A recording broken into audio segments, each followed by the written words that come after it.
নমস্কার, the KC travel স্টোরিজের পক্ষ থেকে আমি চন্দ্রিমা আপনাদের সকলকে জানাই স্বাগত। আমরা প্রবাসী বাঙালি, থাকি জার্মানিতে। আমরা দুজনে আমাদের ছোট্ট মেয়েকে নিয়ে ঘুরে বেড়াই ইউরোপ ও ইন্ডিয়ার নানা জায়গা। সেই সমস্ত জায়গার ঘোরার গল্প ও নানা তথ্য শেয়ার করার জন্য আমাদের এই চ্যানেল।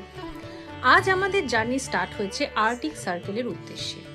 আমরা সাধারণত চেষ্টা করি স্টুটগার্ট থেকে ডিরেক্ট ফ্লাইটে যাত্রা করার, কিন্তু এইবার তা সম্ভব হয়নি, কারণ এই ট্রিপটি আমরা ক্রিসমাসের মাত্র 1 মাস আগে প্ল্যান করি। তাই আমরা স্টুটগার্ট মেন স্টেশন থেকে ট্রেনে করে 5 ঘন্টা জার্নি করে পৌঁছে যাই বার্লিন স্টেশনে। বার্লিন স্টেশন থেকে রিজিওনাল ট্রেনে করে পৌঁছে যাই বার্লিন এয়ারপোর্টে। বার্লিন এয়ারপোর্ট থেকে স্ক্যান্ডিনেভিয়ান এয়ারওয়েজের ফ্লাইটে করে আমরা প্রথমে পৌঁছে যাই সুইডেনের রাজধানী স্টকহোমে, এবং সেখানে 30 মিনিটস ওয়েট করার পর আরও একটি ফ্লাইট ধরে 1.5 ঘন্টার জার্নি করে আমরা পৌঁছে যাই সুইডিশ ল্যাপল্যান্ড কিরুনা। সুইডেনের নর্থে অবস্থিত কিরুনাতে আমরা যখন ল্যান্ড করি তখন বাজে বিকেল 3:30, কিন্তু চারপাশ দেখুন কতটা অন্ধকার। এর কারণ হচ্ছে পোলার নাইট। এয়ারপোর্টে যখন যেরকম ফ্লাইট নামে তার সাথে কানেক্টেড বাস এয়ারপোর্টের বাইরে অপেক্ষা করে, যা সমস্ত যাত্রীদেরকে নিয়ে পৌঁছে দেয় নিউ সিটি সেন্টার অথবা ওল্ড সিটি সেন্টারে। আপনারা প্রয়োজনে ট্যাক্সি করেও আপনাদের ডেস্টিনেশনে পৌঁছে যেতে পারেন। বাসে উঠে বাস ড্রাইভারকে হোটেল অ্যাড্রেস দিলে বাস ড্রাইভার আপনাদেরকে গাইড করে দেবে। আমাদের হোটেল ছিল ওল্ড সিটি সেন্টারে, তাই বাসে করে আমরা পৌঁছে যাই ওল্ড সিটি সেন্টার। যাত্রা পথে আমরা দেখে নিয়েছিলাম নিউ সিটি সেন্টারে অবস্থিত এই সিটি হলটি। তারপরে বাস স্টপ থেকে নেমে প্রায় 10 মিনিট এই বরফের মধ্যে হেঁটে আমরা পৌঁছে যাই আমাদের হোটেলে। হোটেলে গিয়ে চেকিং করে চারপাশে একটু ডেকোরেশন দেখে আমরা বেরোই রেস্টুরেন্ট বা সুপার মার্কেটের খোঁজে। বাইরে তখন মারাত্মক ঠান্ডা, সাথে ছিল প্রচণ্ড হাওয়া। প্রায় অনেকক্ষণ হাঁটার পর কিছু খুঁজে না পেয়ে আমরা হোটেলে ফিরে এসে ডিনার সেরে দিনটিকে শেষ করি। পরের দিন সকালে উঠে আমরা পৌঁছে যাই ব্রেকফাস্ট করতে। এই যে মেন বিল্ডিংটি দেখতে পাচ্ছেন, এখানেই ছিল ব্রেকফাস্টের রুম। ব্রেকফাস্টে ছিল এখানে নানা ধরনের ব্রেডস, শসা, টমেটো, মাংস, চিজ, ডিম, নানা ধরনের পানীয়। তার মধ্যে ছিল কফি, জুস, দই, মুসলি, যা যা আপনার পছন্দ। এখানে আমরা ভালো করে ব্রেকফাস্ট করি। তার সাথে ছিল একটা অভূতপূর্ণ সুন্দর ভিউ। এই ভিউ দেখতে দেখতে আমরা ব্রেকফাস্ট সারি। ব্রেকফাস্ট সারার পরেই উল্টো দিকের ঘরটিতে গিয়ে দেখি এটি একটি ছোট্ট লাইব্রেরি, যেখানে সাজানো রয়েছে নানা ধরনের বই। আপনি চাইলে এখান থেকেও একটি বই নিয়ে অথবা নিজের আনা কোনো বই নিয়েও এখানে বসে নিরিবিলিতে পড়তে পারেন। আমরা এই লাইব্রেরিটি একটু ঘুরে বেরিয়ে পড়লাম আমাদের দ্বিতীয় হোটেলের উদ্দেশ্যে। যেহেতু কিরুনাতে প্রচুর তখন ট্যুরিস্ট এবং আমরা এই হোটেলে মাত্র 1 রাতের জন্যই বুকিং পেয়েছিলাম, তাই অগত্যা আমাদের হোটেলটি চেঞ্জ করতে হয়। দ্বিতীয় হোটেলটি ছিল আমাদের একটি অরোরা কেবিন। উল্টো দিকের এই যে বড় বিল্ডিংটি দেখছেন, এটি হচ্ছে মেন বিল্ডিং, যেখানে ছিল রান্নার সমস্ত সুব্যবস্থা।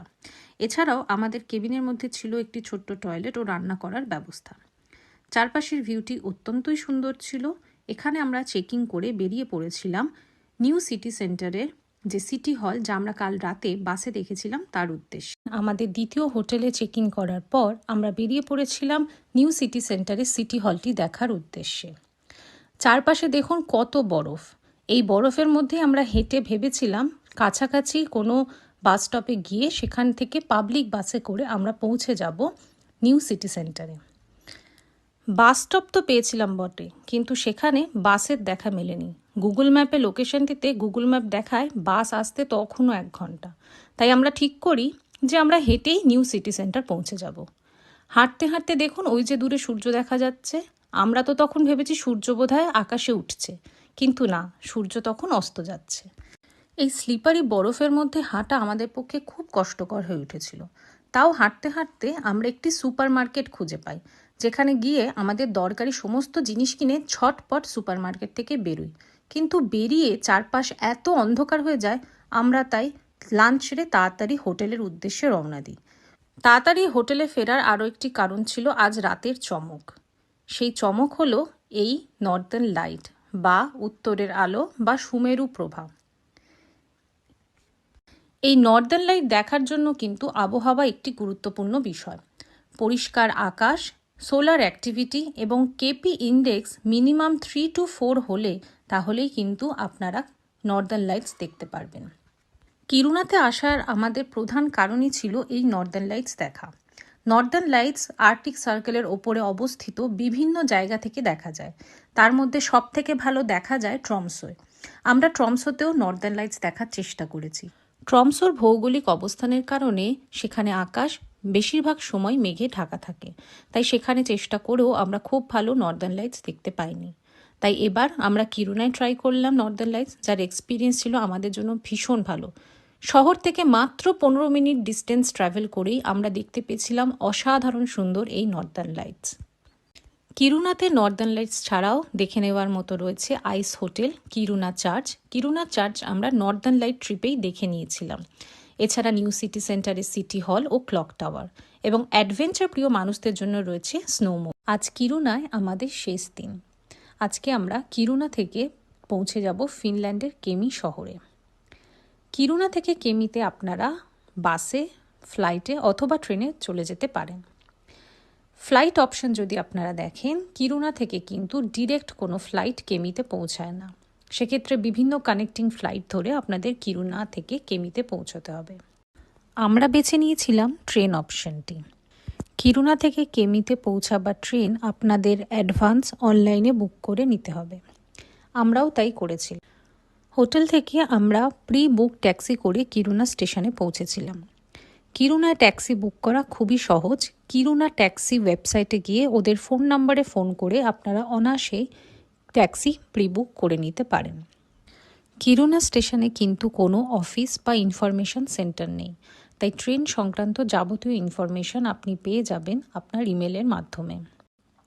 আমরা আগের দিন ইমেলের মাধ্যমে জানতে পেরেছিলাম স্নো স্টর্মের কারণে আমাদের ট্রেনটি ক্যান্সেল হয়ে গেছে। তার বদলে একটি বাস আমাদের সকলকে নিয়ে কিরুনা স্টেশন থেকে পৌঁছে দেবে একটি মধ্যবর্তী স্টেশনে। এই মধ্যবর্তী স্টেশন থেকে পরবর্তী ট্রেনে উঠে আমাদের যাত্রা শুরু হবে। এই যে দেখতে পাচ্ছেন সিঁড়ি, এই সিঁড়ি দিয়ে উঠে গিয়েই হচ্ছে ওয়েটিং রুম। ওয়েটিং রুমে সুন্দর লিফটেরও ব্যবস্থা রয়েছে। তখন বাজে ভোর 5:45। আমাদের বাস এসে উপস্থিত। বাসে উঠে আমরা রওনা দিলাম সেই মধ্যবর্তী স্টেশনের উদ্দেশ্যে। এই পিচ্ছিল বরফের মধ্যে বাসটি চলেছিল প্রায় 80 থেকে 100 কিলোমিটার পার আওয়ার স্পিডে। বাস আমাদের সঠিক সময় মতো মধ্যবর্তী স্টেশনে পৌঁছে দেয়, যেখানে আমাদের জন্য অপেক্ষা করছিল রিজিওনাল ট্রেন। আমরা ঝটপট বাস থেকে নেমে এই ট্রেনে উঠে। এই ট্রেনে কিন্তু কোনো সিট বুকিংয়ের ব্যবস্থা নেই। যেখানে সিট ফাঁকা পাবেন সেখানে বসে আপনারা জার্নি করতে পারেন। ট্রেনটিতে ছিল সুন্দর বসার ব্যবস্থা। এছাড়া ছিল লাগেজ রাখার জায়গা ও টয়লেট। এই ট্রেনটি প্রায় 2 ঘন্টা জার্নি করে আমাদের পৌঁছে দিয়েছিল বোডেন সেন্ট্রাল স্টেশনে। এই বোডেন সেন্ট্রাল স্টেশন থেকে নরওয়ে, ফিনল্যান্ড যাওয়ার নানা ট্রেন পাওয়া যায়। স্টেশনের বাইরে বিভিন্ন সময়ের বাস ও ট্রেনের টাইম টেবিল দেওয়া রয়েছে। এছাড়া রয়েছে এখানে একটি ওয়েটিং রুম। এই ওয়েটিং রুমের ভিতরে রয়েছে একটি ছোট্ট ক্যাফেটেরিয়া, যেখান থেকে আপনারা স্ন্যাক্স বা কফি নিয়ে নিতে পারেন। বোডেন সেন্ট্রাল স্টেশনে প্রায় 3 ঘন্টা ওয়েট করার পর এখন আমাদের যাত্রা শুরু হলো সুইডেনের বর্ডার হাপারান্ডা স্টেশনের উদ্দেশ্যে।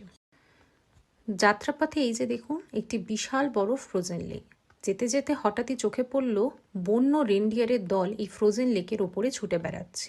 এই প্রাকৃতিক সৌন্দর্য উপভোগ করার জন্যই কিন্তু আমরা ট্রেন জার্নিকে চুজ করে নিয়েছিলাম।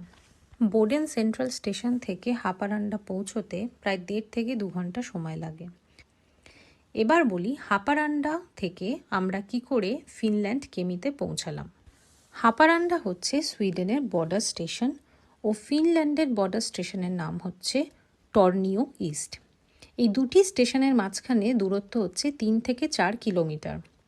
এই দূরত্ব আপনারা লোকাল বাসে করে অথবা ট্যাক্সিতে অথবা হেঁটে চলে যেতে পারেন।